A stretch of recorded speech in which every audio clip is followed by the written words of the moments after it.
Storms have a way of revealing what's beneath the surface. When the winds rise and the waves crash, we find out quickly whether we're anchored or adrift.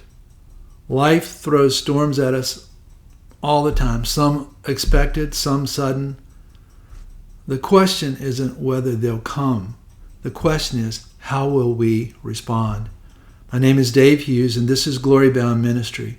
Today we're stepping into the boat with Jesus and his disciples caught in the storm that tested their faith and revealed his authority.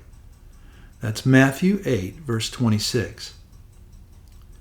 The disciples were seasoned fishermen. They knew the Sea of Galilee, but this storm was different. It shook them to the core, and Jesus, he was asleep. They woke him in panic, crying out for help. And here's what he said. "Why are you afraid, you men of little faith?" Then he got up and rebuked the winds and the sea, and it became perfectly calm. Jesus didn't just calm the storm. He addressed their fear. Why are you afraid? That's the question he still asks us today. Not because storms aren't scary, but because fear reveals where our faith is anchored. Let's connect this to Psalm 107, 28 to 29.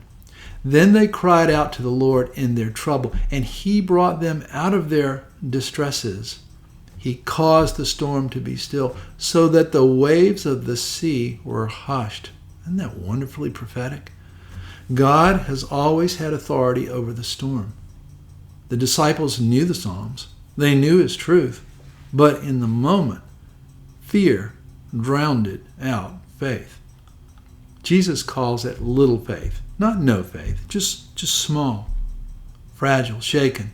And yet he still responds, and he calmed the sea. That's grace.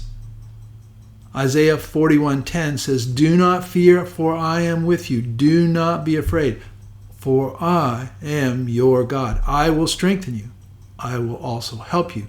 I will also uphold you with my righteous right hand." Fear fades when the presence is remembered. Jesus was with them. That should have been enough. But like us, they forgot in the chaos. This moment also foreshadows a greater truth.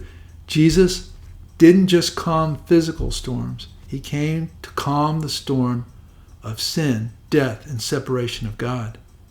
Colossians 1:19 to 20. "For it was the Father's good pleasure for all the fullness to dwell in him, through him to reconcile all things to himself, whether things on earth or things in heaven, having made peace through the blood of his cross." The cross is the ultimate calming of the storm. The waves of wrath were silenced. The sea of separation was stilled. So what do we do when the storm comes? We remember who's in the boat. We cry out, yes, but we cry out in faith, not panic.